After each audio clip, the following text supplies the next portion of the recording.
To Nyarlathotep must all things be told, for he is the messenger between the spheres, and the traveler between the realms of the living and the dead.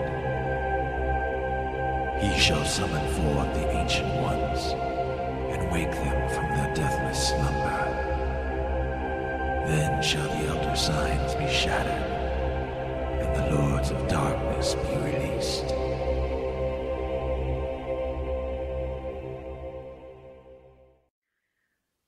Nyarlathotep by H.P. Lovecraft.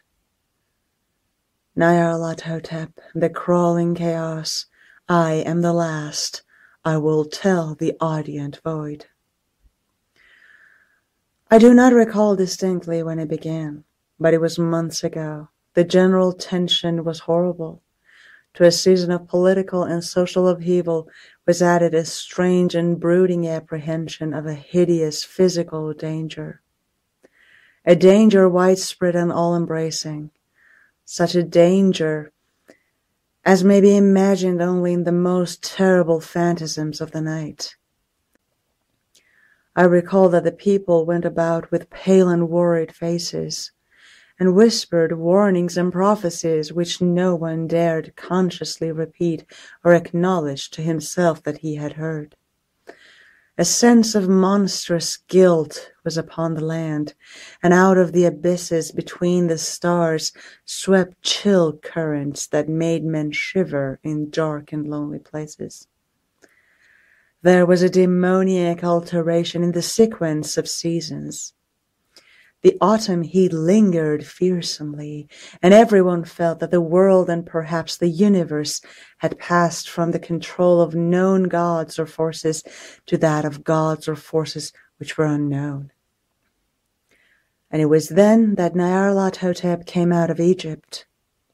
Who he was, none could tell, but he was of the old native blood and looked like a pharaoh. The fellahin knelt when they saw him, yet could not say why. He said he had risen up out of the blackness of 27 centuries, and that he had heard messages from places not on this planet.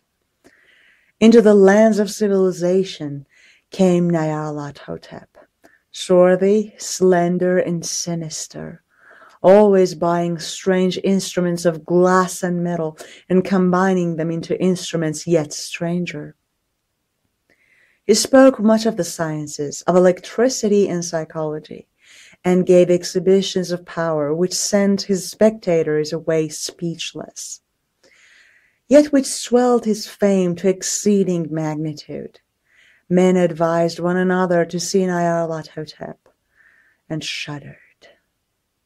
And where Nyarlathotep went, rest vanished. For the small hours were rent with the screams of nightmare. Never before had the screams of nightmare been such a public problem. Now the wise men almost wished they could forbid sleep in the small hours, that the shrieks of cities might less horribly disturb the pale, pitying moon as it glimmered on green waters, gliding under bridges and old steeples, crumbling against a sickly sky.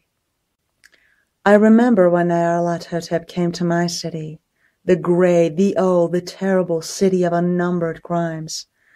My friend had told me of him, and of the impelling fascination and allurement of his revelations, and I burned with eagerness to explore his uttermost mysteries. My friend said they were horrible and impressive beyond my most fevered imaginations, that what was thrown on his screen in the darkened room prophesied things none but Nyarlathotep dared prophesy, and that in the sputter of his sparks there was taken from men that which had never been taken before, yet which shewed only in the eyes. And I heard it hinted abroad that those who knew Nyarlathotep looked on sights which others saw not. It was in the hot autumn that I went through the night with the restless crowds to see Nyarlathotep, through the stifling night and up the endless stairs into the choking room. and shadowed on a screen I saw hooded forms amidst ruins, and yellow evil faces peering from behind fallen monuments. And I saw the world battling against blackness, against the waves of destruction from ultimate space, whirling, churning, struggling around the dimming, cooling sun. Then the sparks played amazingly around the heads of the spectators, and hair stood up on end, whilst shadows, more grotesque than I can tell, came out and squatted on the heads. And when I, who was colder and more scientific than the rest, mumbled a trembling protest about imposture and static electricity, Nyarlathotep drove us all out, down the dizzy stairs into the damp, hot, deserted midnight streets. I screamed aloud that I was not afraid, that I never could be afraid, and others screamed with me for solace.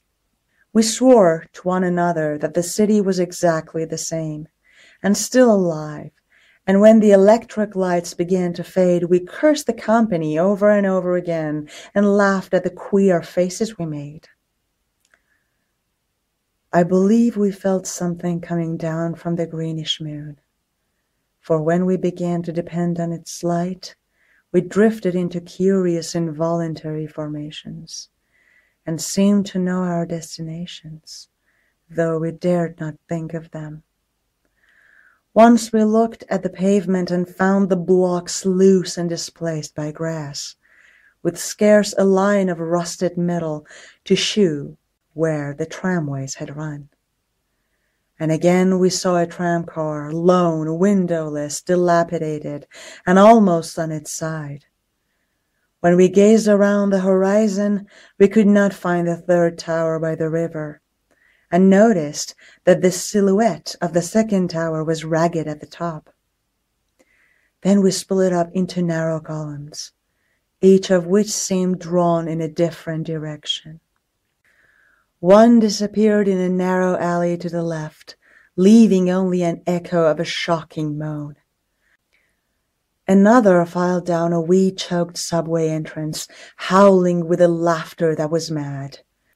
My own column was sucked toward the open country, and presently felt a chill which was not of the hot autumn. For as we stalked out on the dark moor, we beheld around us the hellish moon glitter of evil snows, trackless, inexplicable snows, swept asunder in one direction only, where lay a gulf all the blacker for its glittering walls. The column seemed very thin indeed, and it plodded dreamily into the gulf. I lingered behind, for the black rift in the green-litten snow was frightful, and I thought I had heard the reverberations of a disquieting wail as my companions vanished. But my power to linger was slight, as if beckoned by those who had gone before. I half floated between the titanic snowdrifts, quivering and afraid, into the sightless vortex of the unimaginable. Screamingly sentient, dumbly delirious, only the gods that wear can tell. A sickened, sensitive shadow writhing in hands that are not hands, and whirled blindly past ghastly midnights of rotting creation, corpses of dead worlds with swords that were cities, charnel winds that brush the pallid stars and make them flicker low. Beyond the world's vague ghosts of monstrous things, half-seen columns of unsanctified temples that rest on nameless rocks beneath space and reach up to dizzy vacua above the spheres of light and darkness. And through this revolting graveyard of the universe, the muffled, maddening beating of drums and thin, monotonous whine of blasphemous flutes from inconceivable, unlighted chambers beyond time.